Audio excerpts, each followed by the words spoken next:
Shit, it's his birthday right now. Daniels? Yeah. Oh, I didn't realize that. All right, let's start. Let's kickstart our hearts. Isn't that 80s hair metal song? Probably. Kickstart my heart. That just sounds like one of those like a Motley Crue type guy who's like literally had to get like adrenaline shot into his heart, like Pulp Fiction style. And he's like, hey, some idea. No, But people are like, oh no, it's a metaphor about being in love or finding a sexy chick. It's like, no, it's about that time his heart stopped working when we were all partying really hard.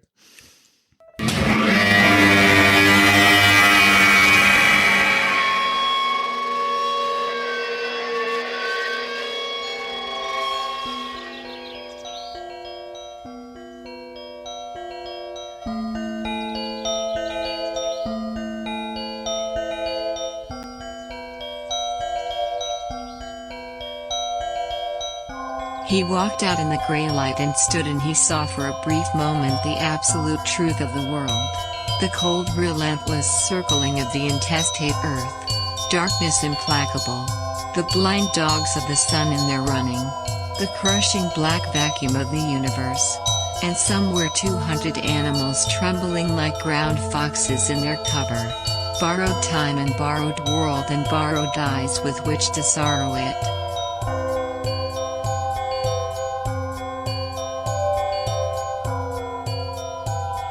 And lo, for the earth was empty of form, and void, and darkness was all over the face of the deep, and we said, look at that fucker dance.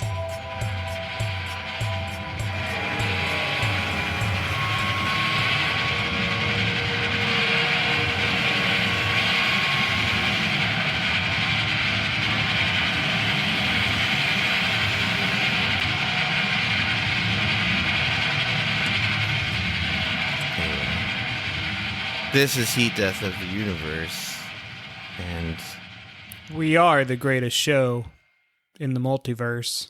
Come one and come all. Down to the heat death of the universe. You can freeze with us.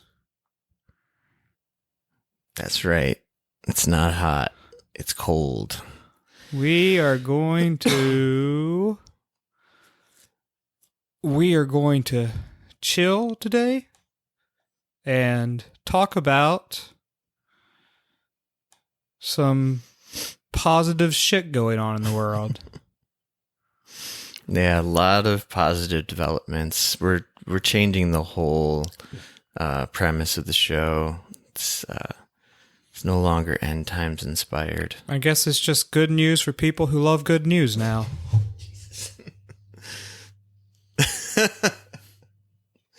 I'm laughing because I think that's like the second or third time we referenced that. Anyway. What the fuck? I'm not referencing anything. Do you want to fucking die? You're right. Okay. Just as long as we've got that clear. You're a poet. Original poetry. So here's the deal. We already recorded this episode. And I accidentally kicked out the you know what? There were technical problems. And we lost we'll say the first half of 2 episodes that we recorded in one day, which was really annoying. But anyway, we're going to fill in some of what got lost, and then we're going to just redo one of them after this. So that's the plan. That's the behind the scenes peek. In the future, I imagine a world where VH1 plays behind the podcast. Yeah. Yeah. If VH1's still around. I don't fucking know what's still around. I mean, by then, I don't know. That could be funny or very stupid, but I can already picture like someone making like a parody of that for like the big famous podcasts. Yeah, the Johns. The Johns, like the serials, the maybe like Hardcore History. That probably, I mean, Chapo. Yeah. They would have the most sort of like behind the music style like story anyway. At least like with like the cocaine and the touring and such. But anyway, what got lost from the episode was our discussion of Daniel Hale, who we've been talking about on the podcast since I want to say about episode 20.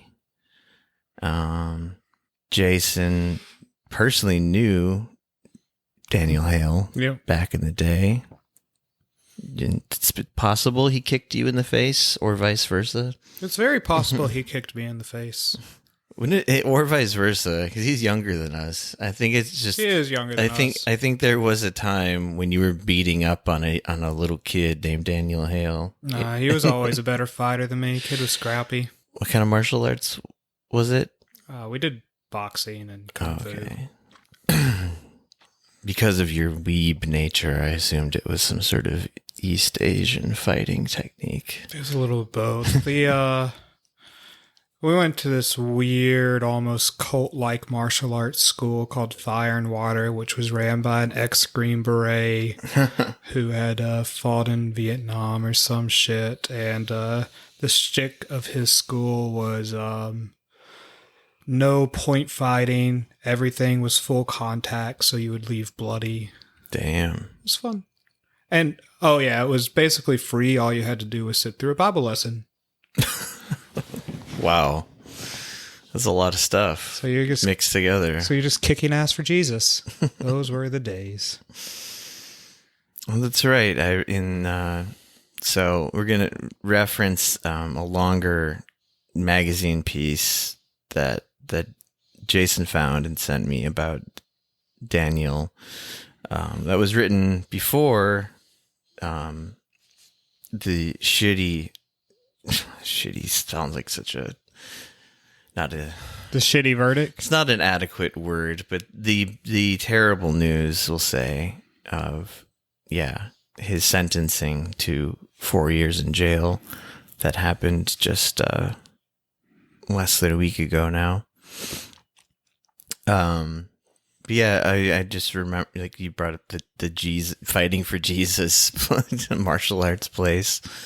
It mentions in the magazine piece that he grew up in like a extremely religious household. Yeah. I think the first time I actually met Daniel, we were on this, like, with that martial arts school, some type of week-long survival camp where they basically just put us in the woods and had us, like, make fires and shit. It's dumb, come to think of it. It's funny how much that keeps getting added on to this, like, what I thought was just, like, in my mind first, it was just like, oh, those guys did karate together, and it's, like, turning out to be, like, no, it was an insane Vietnam vet who made us fight till we bled, and we had to pray first, and, like, then we also did Boy Scout stuff. Was that how a lot of, like, schools were? Definitely. Maybe, and I'm just not aware. I mean, the place definitely kind of had the Cobra Kai vibe, only, like, if it was for Jesus. Imagine Cobra Kai for Jesus, because, like, I don't know. Cobra Kai just for Jesus. I can picture it. We were just kind of into, like, beating each other up. So, what was the Cobra Kai, like, mission statement written on the wall? It's like, no mercy. No mercy was one of them. So I guess if it was a Jesus thing, it would just be mercy. Yeah. Okay.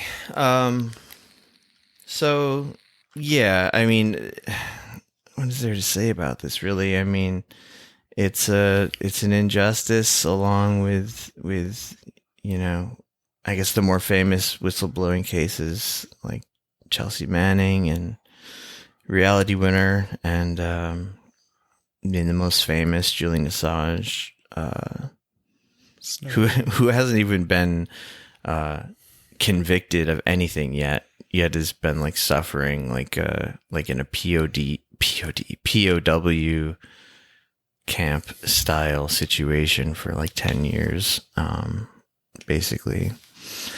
But I found Daniel's reaction to all of this to be kind of interesting because he's not repentant for what he did, in terms of taking the documents that exposed the inner workings of the drone program.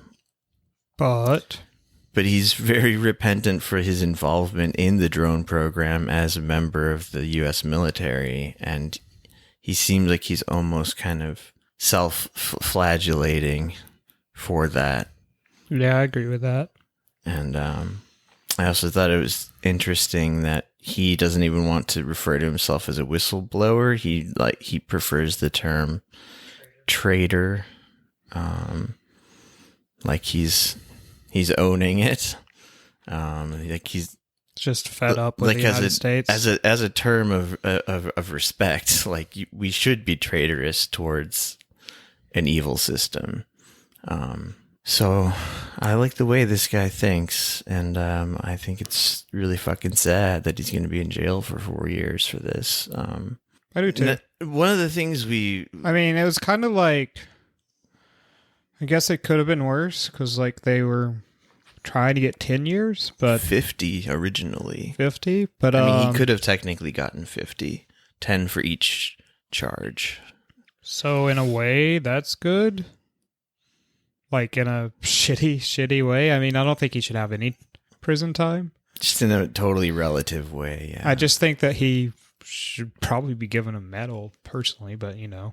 Yeah, which is what Edward Snowden tweeted out. I think that very sentiment, like he deserves a medal. He's very brave. He I think I said originally on the thing that's lost, so I don't know why I'm even mentioning this, but I think I said that he had a chance to like speak to like before the court, but I actually don't even think he was allowed that. But what has come out is this handwritten letter he wrote to the judge that sentenced him, and it's not super long. So they published it in full, like they transcribed it on the World Socialist website, and maybe we should just read some of it. Yeah.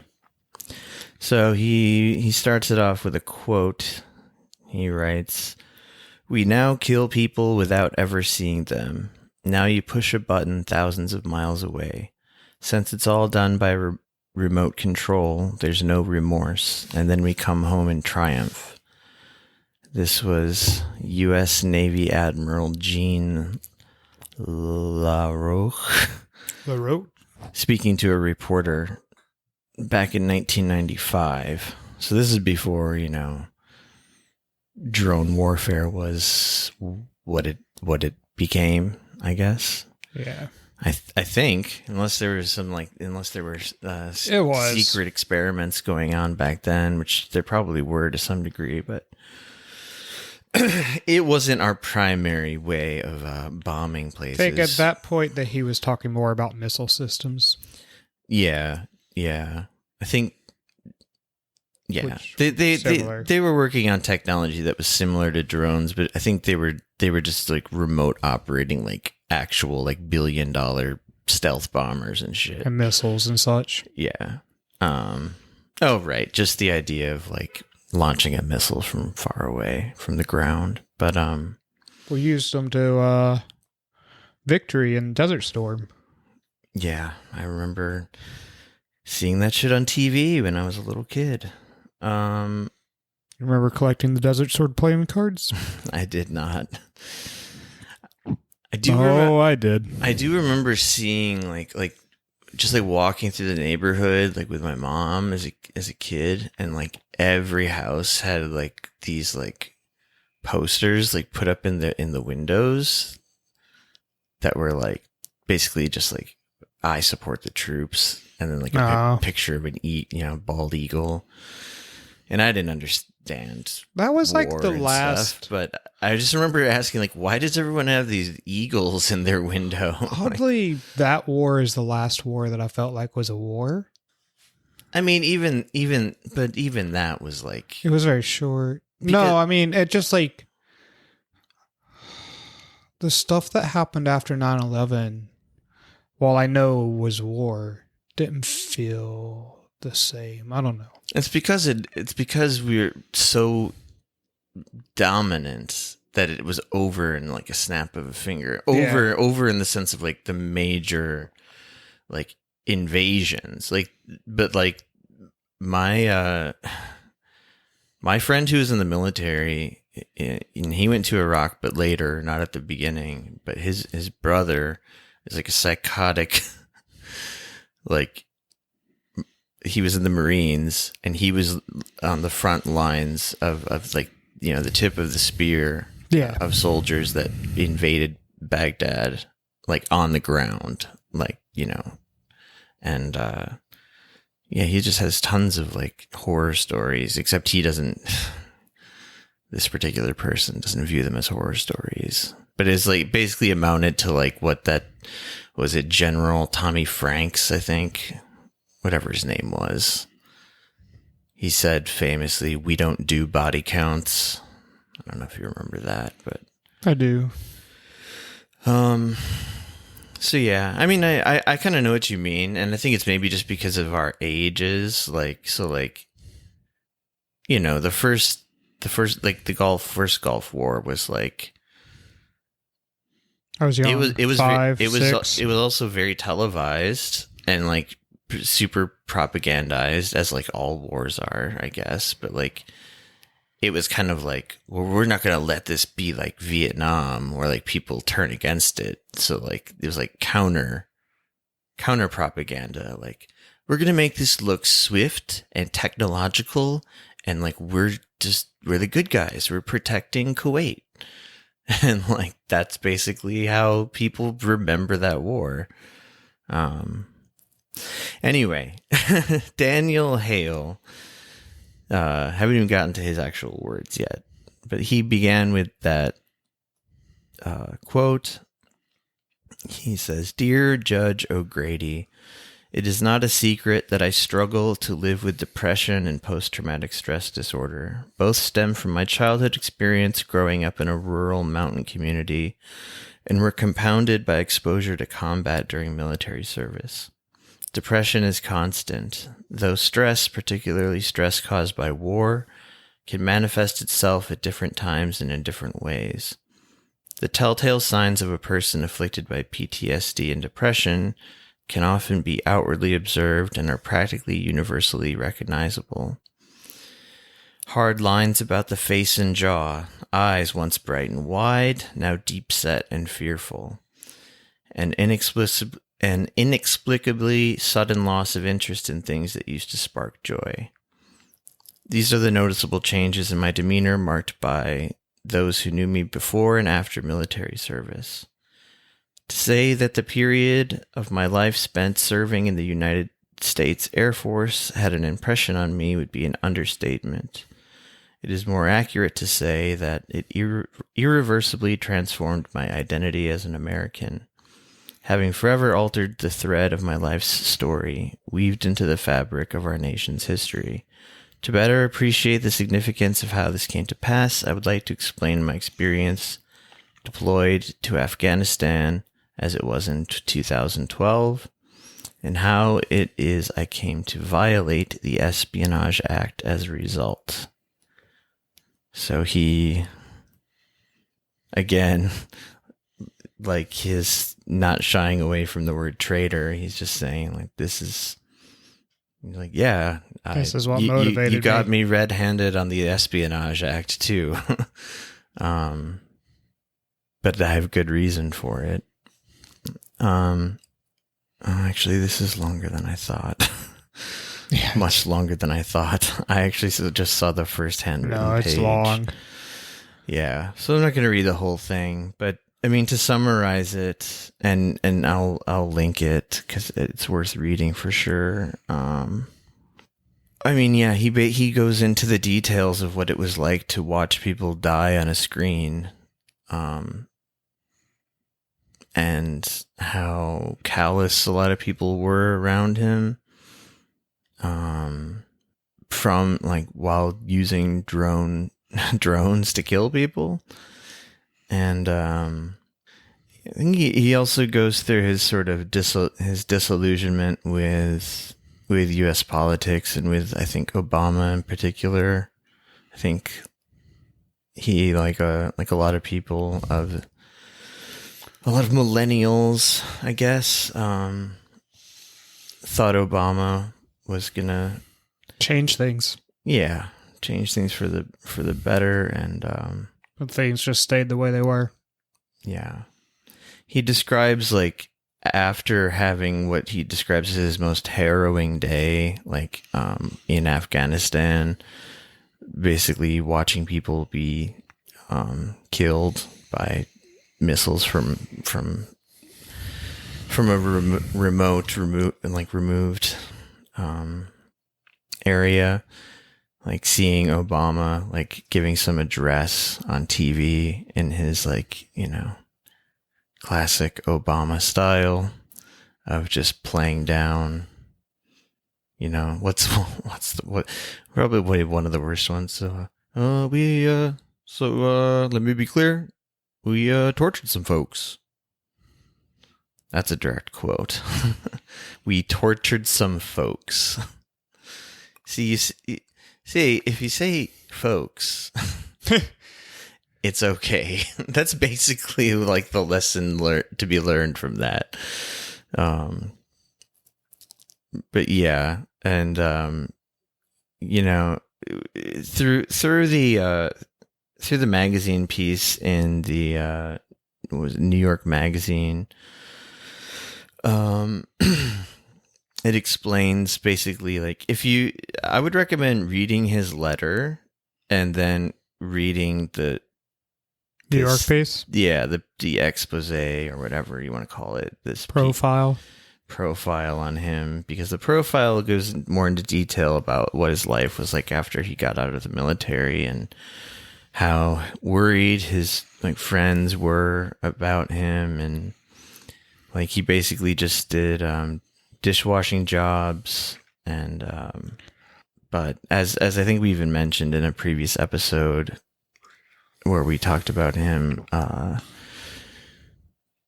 he would get fired from dishwashing jobs for, like, challenging authority, and, like, not in a stupid snotty way of, like, I don't feel like working, you know, but, like, he's literally, like, trying to be a labor organizer of, like, the kitchen staff. And he wanted people to demand more for themselves because they deserve more. So yeah, I mean, he was just like, he comes home from war, and, like, you know, like in America, we fetishize the troops and stuff, but we treat our troops like shit. Ultimately, like, sure, especially when they leave the military, we're nicer while they're still in. Even then, it's kind of like, if you're not playing your part as, like, steely-eyed, stoic soldier, and it's easy to see that Daniel was the opposite of that. Like, he was a sensitive guy who felt bad about what he had seen and what he'd been a part of. You just become basically, like, another piece of the working class scum of the earth to, like, most people.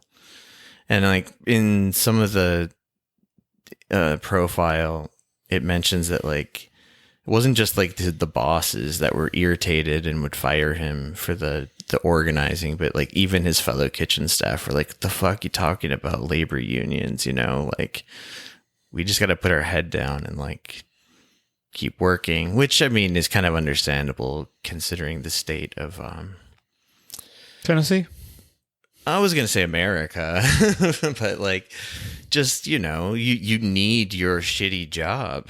Like, yeah, you do. Like, a lot of people think like, oh, you can like if you get fired from McDonald's, you can just go work at Burger King. That's not necessarily true. And like, if you get fired as a short order cook at one diner, there's no guarantee you're going to immediately get another job doing that. Like people outside of that world don't quite realize that part of it, even if they are otherwise like sort of sensitive to the plight of the working person. But anyway, what am I getting at here? I mean, we've already talked about like the Daniel Hale story, so I mean, I guess I just wanted to add these other like these sort of personal details a little bit, These little antidotes, and mention that. I mean, like, yeah, we have to mention that he's been sentenced, and yeah, he was sentenced for 45 months, which is what all the papers are saying, which is 4 years. It's a shame that people are sentenced for this type of stuff, but I guess that's just the world we live in. I just hope he makes it out. Like, I think he will. Yeah, I mean, it worries me to read his letter a little bit and to realize the full extent of, his depression and PTSD. Actually, I just saw something here explaining what's happened. And it's actually his birthday now.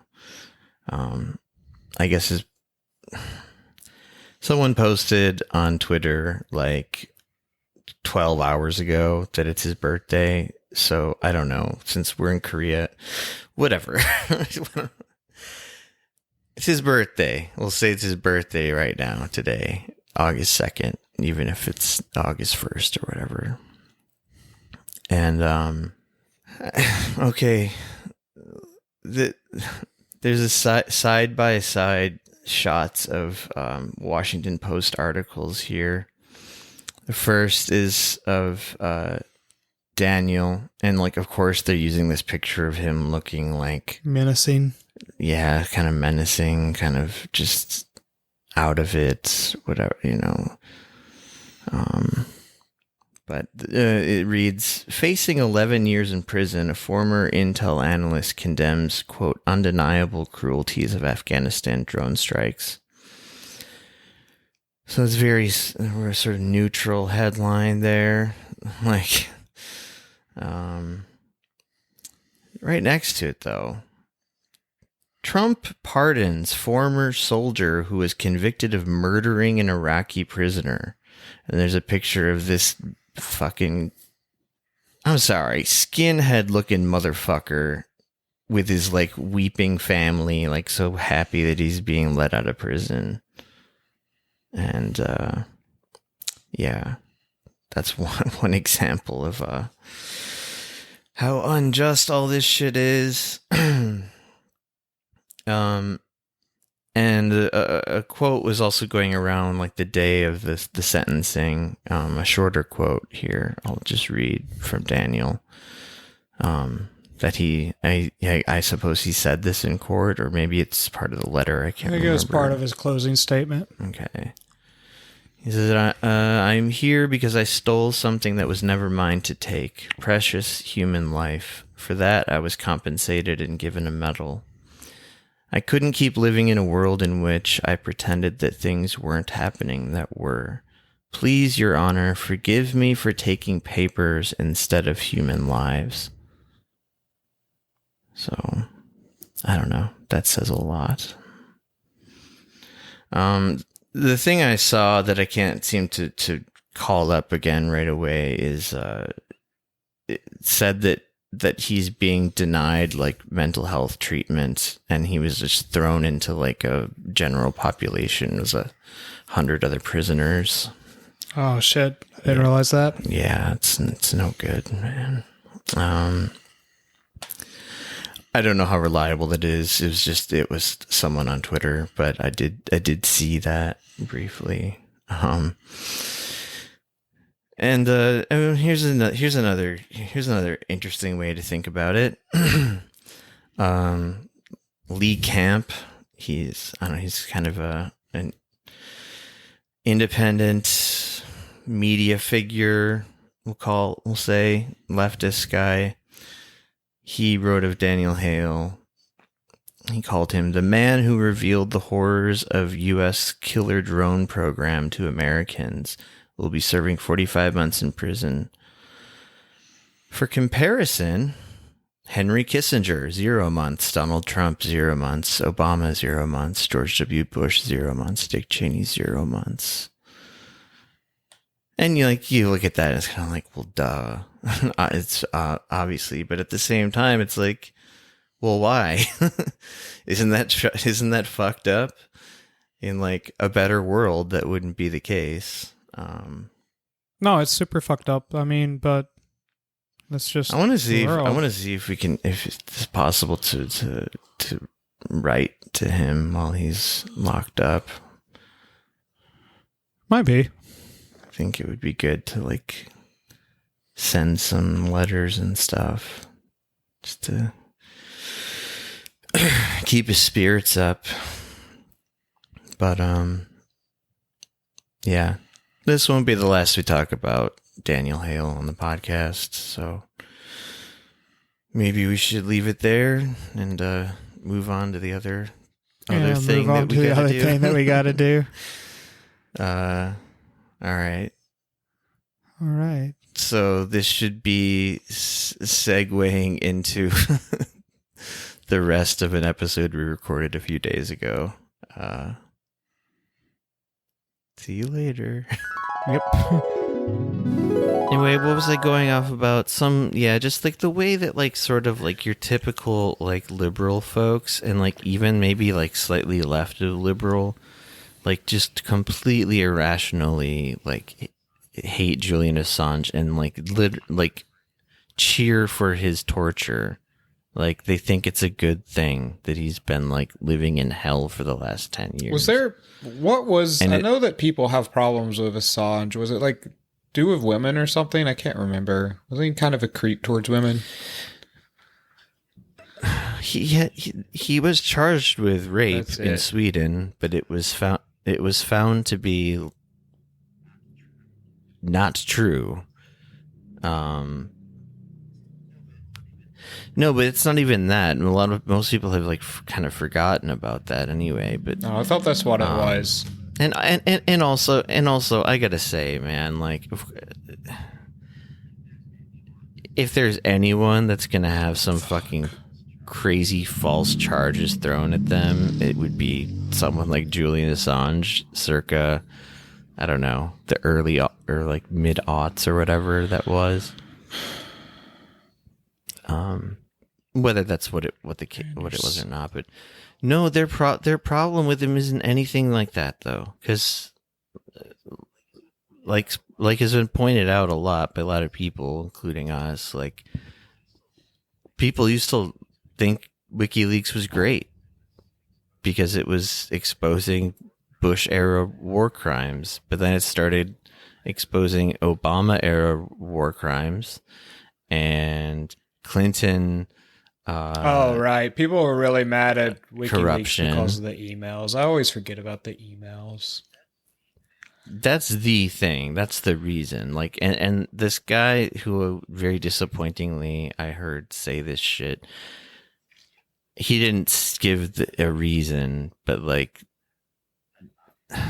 that's obviously what the reason is like Julian Assange equals Trump, like in people's minds now, is like, and all I want to do to all of those assholes is point out I think Trump was always going to win that election against Hillary, even if the emails hadn't came out.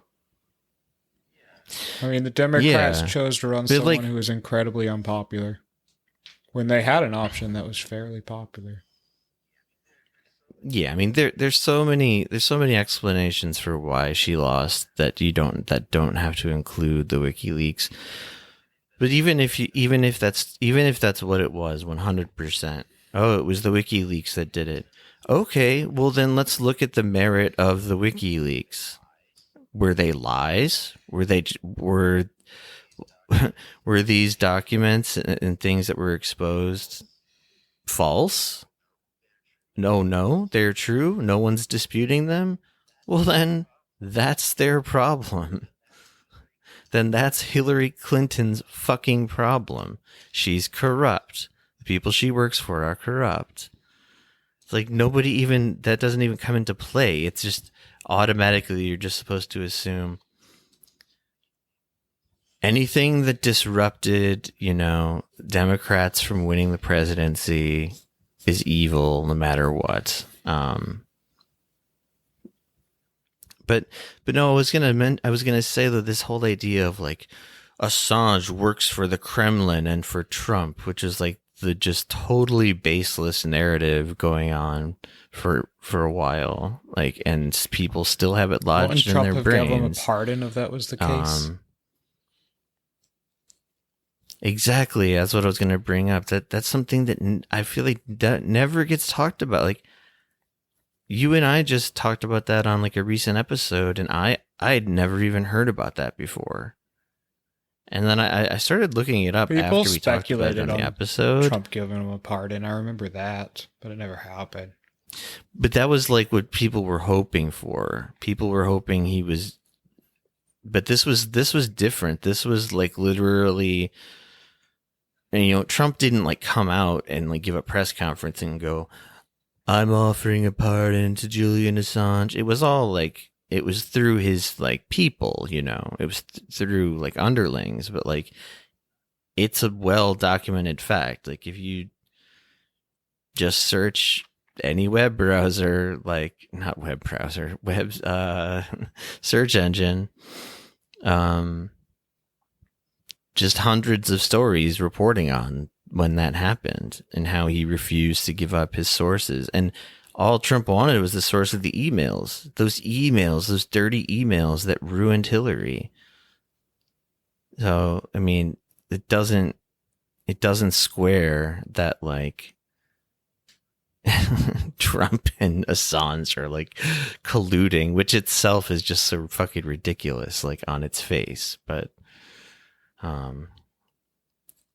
anyway, I mean, I couldn't help but think, it's hard not to think of Snowden and Assange when you think of whistleblowers. And Snowden put out like a pretty nice statement about Daniel Hale. Now he deserves, to be considered a hero, and instead of getting thrown in jail, which is where war criminals could be. War criminals, you might argue, like Obama, who at the same time as Daniel Hale is being locked up for the next 4+ years. You're the one who told me about this, I think. He's like putting together some big fucking birthday party. Did it already happen? It happened the same day, I thought. Maybe it didn't happen the same day, but I thought it already happened. I found him on. I thought it happened the same day as the sentencing. No, because so July 27th. This was the news hit all of the outlets the same day that he's planning this like opulent 60th birthday party for himself. It says Barack Obama is planning star-studded party at his $11.75 million Martha's Vineyard mansion to celebrate his 60th birthday. And Oprah and George Clooney will get invites, of course. A source said it's going to be big. Jeez. Guests have to take the COVID-19 test before they arrive at the oceanside property.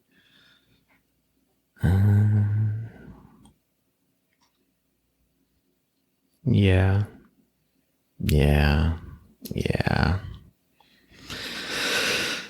So that's America. Maybe America should be more like South Korea with our presidents. Yeah, jail. They all end in disgrace. Every South Korean president, it seems, including it's looking like Moon Jae-in, all end in disgrace. Hated by the public, ridiculed, maybe put in jail. Yeah. I guess Moon Jae-in could people hate maybe because of the whole real estate thing, man. He's bundled so much. Like, there was so much inside trading in real estate, and he was supposed to fix that, and then it came out his administration was letting it go. You know way more about it than I do. I was just going to say maybe he could save his image if he rolls out the vaccines really fast, but no, it doesn't sound like it. Yeah, I mean, the vaccine stuff's not even why people are actually mad at him. It's more to do with housing development stuff that he was supposed to fix, and it's like basically just made worse. So it goes. But yeah, imagine if that was one of the things, our presidents, just upon like exiting, were just hated, vile creatures. Like, you just had to accept that. Like, you got 4 years of being the most powerful person in the world, but then after that, you're just like fucking exiled, tainted. That's a better society, because power is bad, and we should make sure that people realize power is bad. A certain Mr. Felix Biederman has relayed this idea that his dad has always believed in, which is that, yeah, sure, presidents should be able to have all the power they do, but they need to be beheaded at the end of 4 years. Yeah. And then see what kind of people still want to take the job then. Who wants to be a true civil servant? To slightly keep the ball rolling here. Also, Steven Donziger, who we talked about off mic for a second, on the same day Daniel Hale was sentenced, Steven Donziger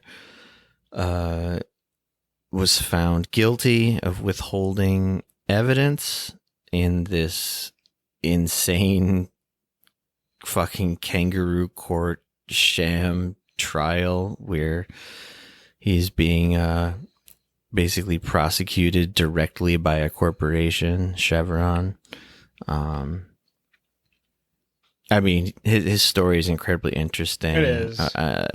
If you listener, if you don't know it, I mean, I'll link to something giving the overview, but like the quickest way I could describe it is Steven Donziger is he's one of those rare, actually good lawyers, who's, I think his entire focus has been on things like human rights and like corporate malfeasance and things like that. And he went down to Ecuador, where Chevron had like intensely polluted the environment there, and like, you know, people were just like growing tumors and like, I mean, just pure misery. And they're denying it, of course, just pretending like there's nothing wrong, or they're bringing in their own scientists. I guess I'm not giving you the overview here. Basically, Chevron did some evil stuff and in Ecuador. It's in Ecuador, right? Yeah. And he went down there to help out, like, legally, and he helped, like, on behalf of the people of Ecuador, sue Chevron successfully, to where they had to pay a bunch of money in damages. And basically after that, Chevron just like went on like a crazy, just a highly targeted crusade against this guy, and through a series of legal maneuverings, like basically handpicked a judge to oversee basically a countersuit. Not really a countersuit, but they just decided to sue Steven Donziger. and do everything they could to make his life hell, including having him put on house arrest for a little over 2 years, I guess, leading up until right now, today, because he hasn't been sentenced yet. But yeah, there's been a fair amount about him on, like, I don't know, throughout like the sort of independent left media sphere. So chances are you have heard his story. And it's really already, scary how much power Chevron's exhibited during this whole trial, sham, character assassination. The way I've heard him describe it in interviews is like, he's like, I'm being prosecuted by Chevron. Like not even in the sense of like they're the ones suing me, but he's like, he doesn't feel like a government or a judicial system is putting him on trial. He's like he's like in a corporate court of law, basically. And no, while technically that's not true, but like effectively that's what it is. But yeah, so yeah, these two things, and Obama planning his big happy birthday party, all hitting the news at the same time, hitting the wires on July 27th, a couple days ago. I wonder why I wasn't invited to the birthday party. Maybe once you get your second shot. Soon.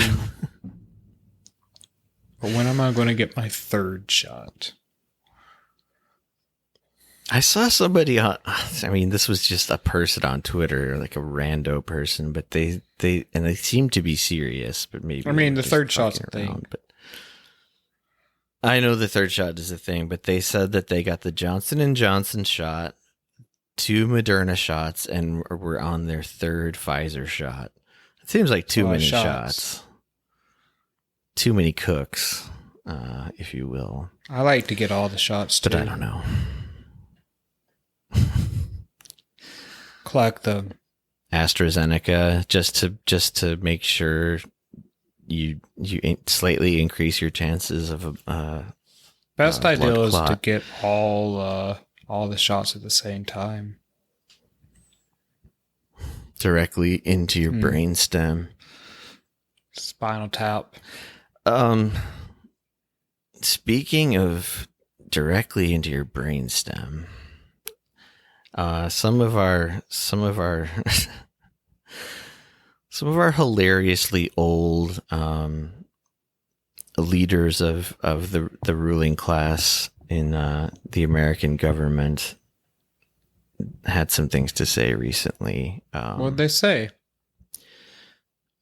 Well, what did Nancy Pelosi tell us? That it's not fair for student loans to be forgiven because people who had to pay them in the past would feel bad if they were forgiven for people who are still paying their student loans, and that it was impossible for Joe Biden to write them away, even though that's not true. Something along those lines. Basically what my uncle said. Your uncle said. I mean, she just lies. Like, just lies. Like, she says that the president can't eliminate student loan debt, which they can. I don't know. Look it up, folks. But the way that I viewed this, I don't even know what the context was for this Pelosi thing, but honestly, I just feel like they wheeled her out there to say this dumb thing as like it's all part of the playbook of let's make sure we lose either the House or Senate by 2022. Yeah, no, I agree. I think it's impossible though for them to actually, even though I want it, like I truly do want my student loans forgiven. The more I think about it, maybe it's all just fucking impossible under a government because Americans hate handouts too much. No one trusts them. no one believes that things can be better. Like, maybe there just has to be a whole public re-education at this point, because I think that the vast majority of people just don't believe things can be better, including our leaders. So why even bother trying to make them better? If it's a generational thing, I mean, coronavirus is just like not going away. Well, yeah, so I mean, maybe enough of these old fuckers are gonna die off soon enough. Hopefully, it's definitely not going away. They don't close shit down, but basically every world government, including the U.S., has said they're never closing down again, even though that's the only way to fix what's going on right now. Much like, 2 years ago when this started? Did this start 2 years ago? I don't fucking know anymore. It feels like 1,000 years ago, but it's like a year and a half, I guess. Much like when this started, they before it was a pandemic, there were epidemiologists talking about just make everyone stay home for a week and it'll go away. The world could have afforded a week off. It wouldn't have been that bad. Maybe just like a worldwide week off holiday. We would have went on as a society, as a people. I heard something just today, right before we got on. I was listening to an old podcast episode from probably about... It was the time when Americans were finally accepting that coronavirus was real and pretty bad. It was like just at the very beginning of that. And this person that said what I'm about to say is a smart person, and like, it's not like they were skeptical about does COVID exist or not, but they said, and it just made me laugh because in retrospect, a year and a half out, like removed, they said, man, this thing is going to last like another month and a half, man. Is that me? No. And then I thought, like, I think a lot of people felt that. At the very beginning, I thought that. At the very beginning, I kind of thought, like, this will last maybe a couple months. Because I was in South Korea when MERS was here, and it went away in about a month. And that was my only frame of reference. But, yeah, MERS was obviously, like, I don't know, much smaller scale. And not nearly as contagious and so on. But anyway, part of the reason I wanted to bring up the Nancy Pelosi just being stupid was just in the video clip of her saying this stuff, she just looks like the Crypt Keeper. She looks like her bones are like literally like clanking together. And yeah, obviously she's also just saying she's just lying to the American public, and using that ridiculous line of reasoning about, why should one person have an improved quality of life if the people before them didn't? I mean, that's the argument. That's the argument. And you see it everywhere. You see it online. You see it on TV, probably. People made the same argument. The fucking leader of the House. People made the same argument when they wanted to make high schools free. People made the same argument when they wanted to, make sure everyone had drinking water or some shit. Oh, fucking no. Yeah, that's the thing I love about the argument is you can just it's like a fill-in. Why should we ever improve anything? Because look at us. We turned out fine with this suffering. Would our lives have been better had we not had to suffer this? Sure. But we did it, and look at how well we're doing. So you should do it too. It's a rite of passage. It's literally an argument against progress. And it's a common argument. I mean, it's not just made by the government. It's made everywhere. It's made to justify, why people are treated like shit in workplaces. It justifies why people are treated like shit, maybe in even fucking things like a fraternity or a club. I don't fucking know. I was never in a fraternity, but it's why they have hazing in fraternities, or hazing and Yeah, it's I had to go through this. Now you do too, type of thing. Yeah, I just when I see, and the thing is you see quote unquote progressives make this argument as well. This is not just like a fucking a Republican right wing thing. Like I've seen progressives say the exact same thing. Look, I paid off my student loans, no problem. And so why should my, that's the other thing is why should my tax dollars go to, and that's when you just want to like throw 3 letters in their face, MMT, and be like, look, your taxpayer money isn't going towards shit. All right. If it is going towards shit, why does my tax-paying fucking money have to go to the military? Or the cops? I mean, or corporate welfare, or to Nancy Pelosi's Elon Musk salary. Space grants.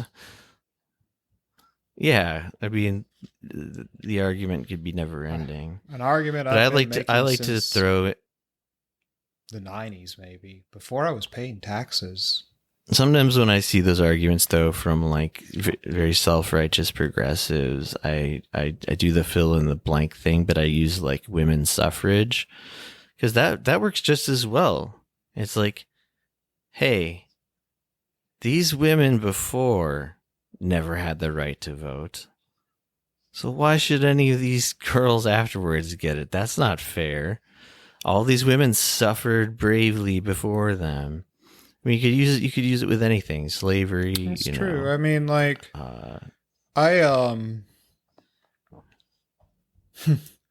I graduated high school, I think the year before my state instituted lottery scholarships, to where if you had a certain GPA, they basically paid for your university, which I don't even know if I'd been eligible for, but it would have been cool.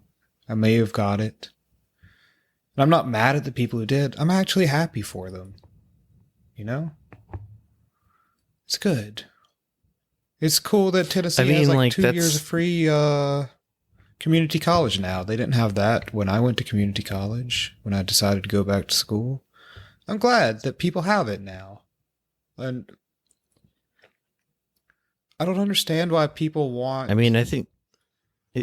Isn't that literally one of the major like Christian teachings? Like being happy, like the only Christian teaching I know, being able to feel joy in the joy of others. The only Christian teaching I know is that you should suffer for the Lord.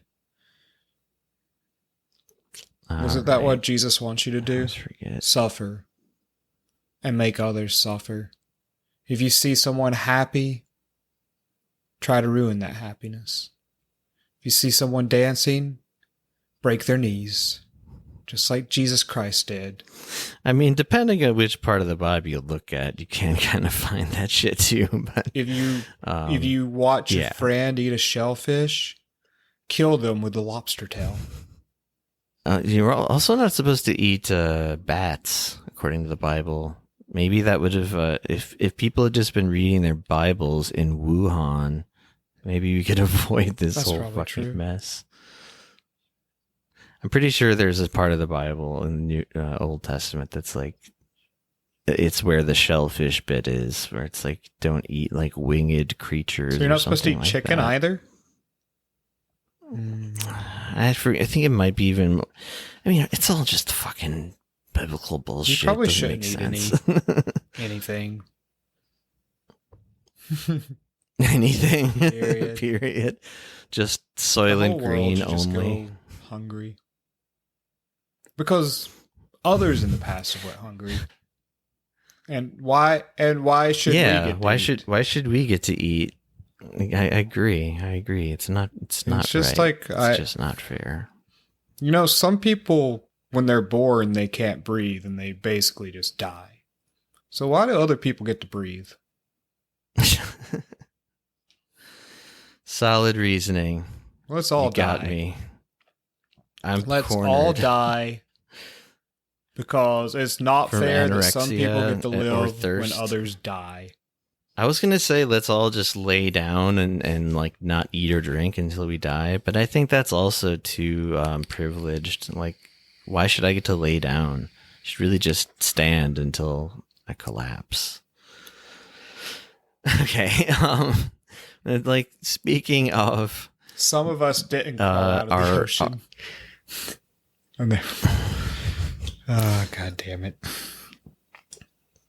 Speaking of our ancient overlords and watching their brains sputter out in real time, Biden had a new greatest hit of just sheer dementia that people will pass off as a stutter somehow. All right, so this was Biden's bizarre.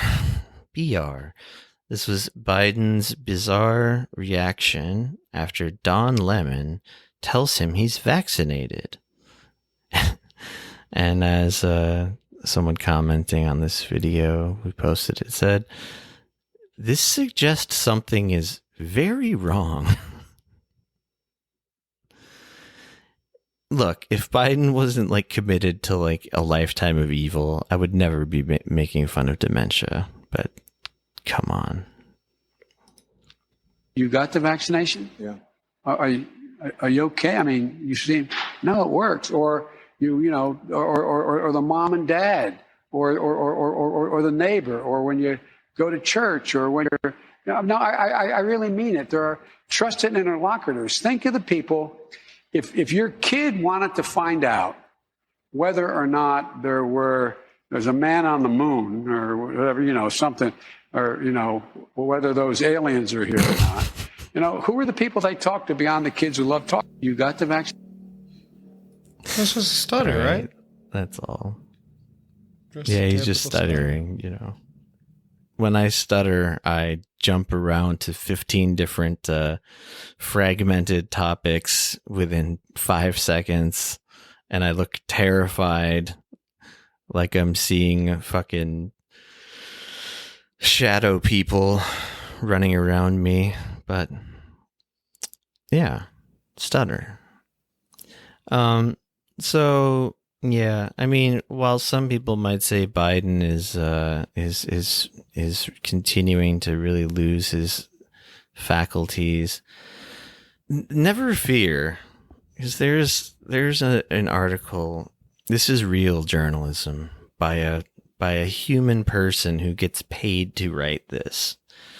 Article reads, Biden just threw some serious shade at Trump by drinking a glass of water with one hand.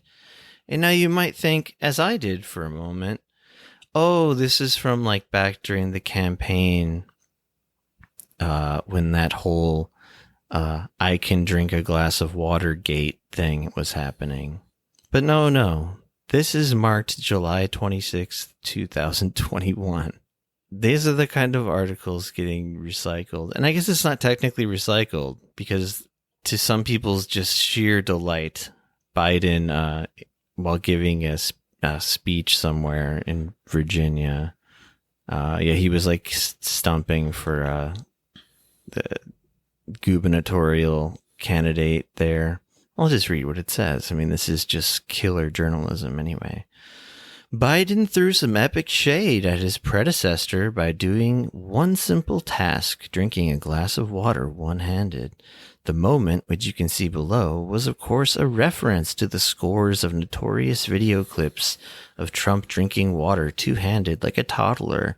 And the internet is absolutely loving the mockery. I don't care how people drink water. Seriously, I don't.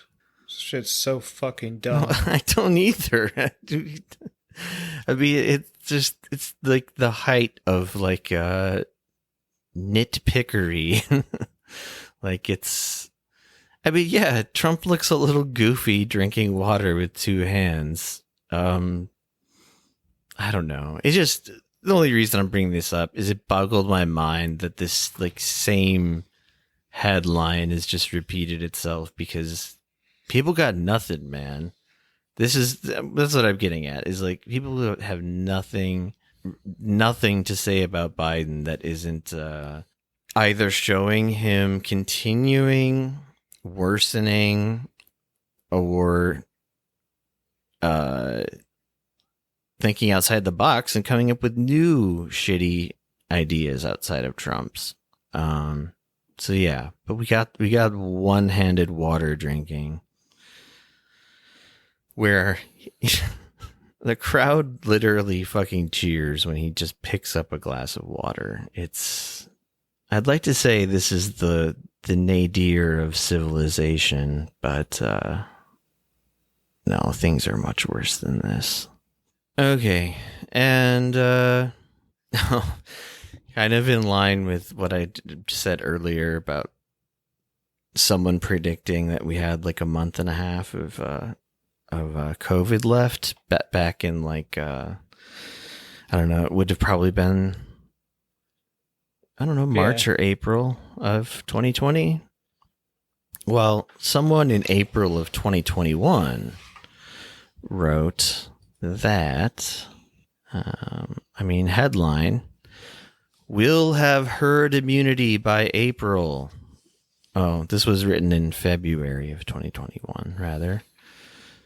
And yeah, it's just like a very confident article.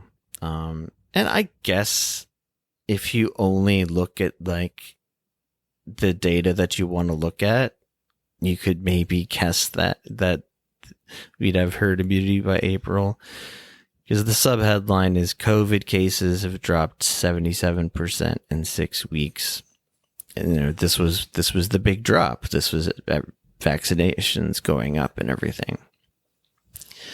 But it says that experts should level with the public about the good news, implying that experts are not being positive enough. But here's the hidden secret why, Marty Macari, writer of this article. The experts weren't jumping for joy yet because they understand science. Yeah, they understood that people aren't getting vaccinated, and that if people not nearly at the rate that it's they would just gonna need keep to spreading among them. They also understood that this vaccination protects you from the virus, but it doesn't stop the spreading of the virus. Right. Yeah, if we lived in a wonderful place where every country on Earth was allowed to produce the vaccine because we had worked on it as like a international project and shared the information, and then like everyone uniformly agreed to go get the vaccine, maybe we'd be a lot farther ahead. But in this perfect world, maybe it would have never happened because like 2 weeks of prevention or 1 week of prevention at the very start would have been feasible, but prevention's often looks insane. And the reason prevention looks insane is because all people see is what they lost in the short term, and they can't see what they might gain in the long term. And that's always the constant struggle with problems like this. Yeah, they're like children who like barely have like object permanence. Like you cover their eyes and they're like, where did the world go? I think it's just the general nature of people. I'm sure I've been guilty of it too. Maybe not on this, but I just think that's how humans are. I know, I agree, but also, I don't know. I guess I thought adults were supposed to be better than this, and because I know that they're capable of it, but I don't know. I don't want to say this is like a uniquely American problem, but America is has uniquely been affected by COVID, I think. I mean, don't get me wrong, like they've kept like chugging things along in Europe and well, the EU just surpassed America for amount of people vaccinated. America should be done vaccinating. And the EU has like 1.5 times the population. I really have no clue, to be honest with you. I don't know. I think it's something like that. I mean, I think the shocking part of it is that as far as resources go, America has enough vaccine to vaccinate every American. It's just Americans at this point, the ones who aren't vaccinated, don't want to get vaccinated. And yeah, for the most part. Yeah, and like, so I mean, a lot of stuff like this kind of came out like from the recent past, and there were a lot of articles back when the CDC first said, like, if you're vaccinated, you can take off your mask, run free, because the CDC has recently reversed this policy. I remember a podcast talking about how it was such a bad idea to do that. Was it called the heat death of the universe? I also remember myself making a prediction, and it's not like an amazing prediction, but I just remember saying, I think I said 2 to 3 months from now, this shit is going to be way worse. And it's been exactly about 2.5 months now. You get your I told you so. I do. I wish I'd felt better. I wish I could do something with it. I wish I could cash it in.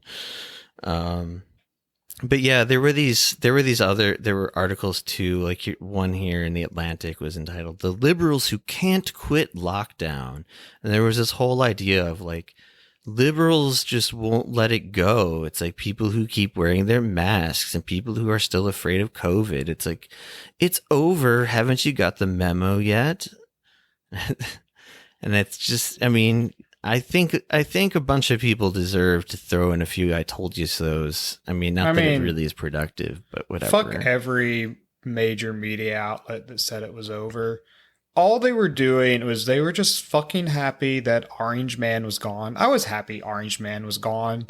And they refused to see anything but positivity in this new age of, shit. In our new golden age of shit. Because the old tarnished age of shit was past.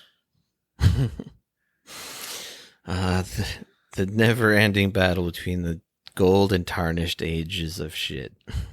Okay.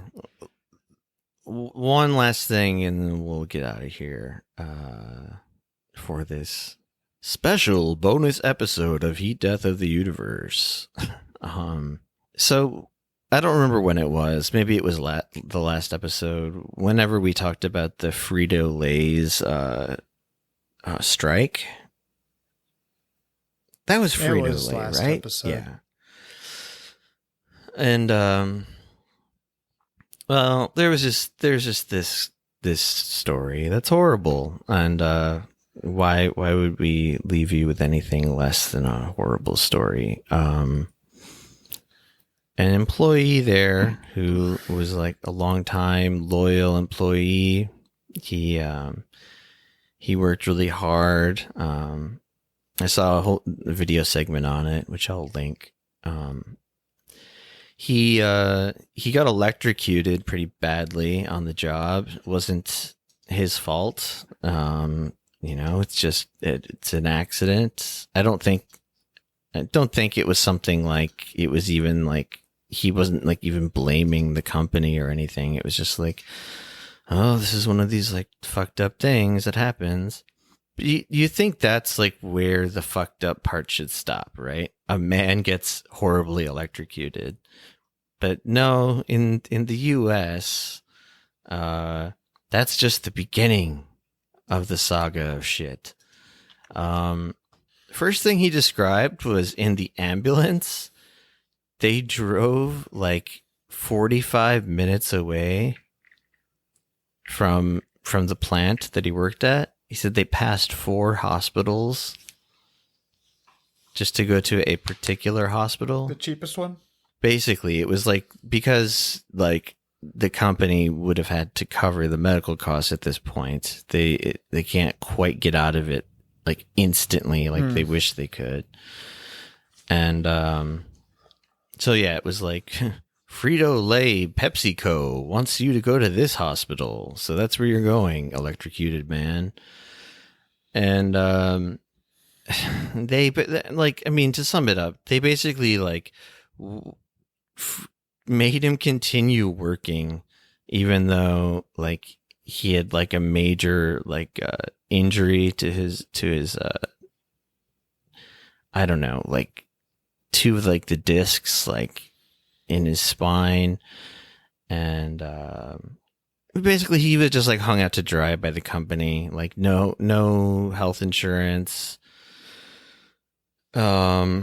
Even to get like long-term like workers comp, he had to see a doctor just like way too regularly, but he didn't, because it was during this time in his life he couldn't even get insurance, so he was all out of pocket. He and his wife describe literally like having to take money from their children's like piggy banks. I mean, it's completely fucked. And the thing is before, and like eventually he ends up suing the company, but this was like well after he, you know, the doctor said he shouldn't be doing anything, like, and he was still willing to like come in and like sit at a desk and do his office work from a chair. And then they said no. And then he said, well, can I at least sit in a chair while I'm doing like throwing these boxes onto a conveyor belt? And they're like, no. And I'm laughing, nervous laughter, because it's just so fucked up. But like, if they let one person sit, they have to let everyone else sit. Sitting's bad for morale. Tragedy. It doesn't matter if, maybe some of these jobs could be performed faster and more comfortably while sitting. It's just good work requires suffering. I just don't actually even understand why he was taken off of his work health insurance. Because he wasn't fired. Like, did he go from full-time to part-time? Because a lot of them, I think that's what, I think it's something like don't that. Have to do health insurance if you're part-time. Though, I haven't really lived in America since the Affordable Health Care Act became mandatory, so I actually have no clue how health insurance works now. I don't think it works that much better, man. This happened to this guy right here. I mean, this was post ACA. But yeah, I mean, this guy has like 2 kids, it looked like, wife and 2 kids, and yeah, I don't know what else to say about it. I mean, it's, unfortunately, it just sounds like such a typical story, but it's like, I guess I just want to bring it up because last week we were talking about like the suicide shifts, right? Where people were working those insane hours, and he was doing those as well for like years. He said, and they said in the video that he would work like 20 hours straight, and like his wife thought he was like having an affair because she just didn't buy the idea. She's like, you're not a doctor. Like, why are you working these like long shifts? Like, you work at a chips factory. And he's like, cause, explaining like the suicide shift. People need chips. And, without us chip producers working 20 hours straight, people wouldn't have their chips. Yeah. That's an airtight argument that I can't compete with. All right, well, that's all. Should probably wrap it up. Goodbye, everyone. I'm going to go kill myself now. Jesus. Actually, I'm not. I guess I have to contractually kill myself because others in the past killed themselves, so I should kill myself too, right? Yes, that's the social contract. Whatever people in the past suffered, I should suffer too. Like to call it. So, if you're listening, tell me anything that you've suffered in life, and I'll make sure that I also suffer it. I mean, How dare you be a multicellular organism when single cell organisms did just fine floating around in the primordial ocean for millions and millions of years? Yeah, I also read that Descartes piece. That was the title of it. How That's dare the you? one. I'm just gonna recommend reading the Daniel Hale article that we talked about, which will be linked. And do you want to recommend anything besides suicide? I do not recommend suicide. Full stop. I think suicide sucks. From having Do you recommend the having living carrying friends on? who have killed themselves, it always just seems really fucking like a waste. What the fuck do I recommend? Drinking water with 2 hands. Drink 8 glasses of water a day, folks. No, that's my recommendation. That's a good one. All right, Heat Death of the Universe. Wait, why do I keep doing that? HeatDeathPod.com. Twitter @HeatDeathPod. Until next time, bye. Put it there, boy, and we'll show these fascists what a couple of hillbillies can do.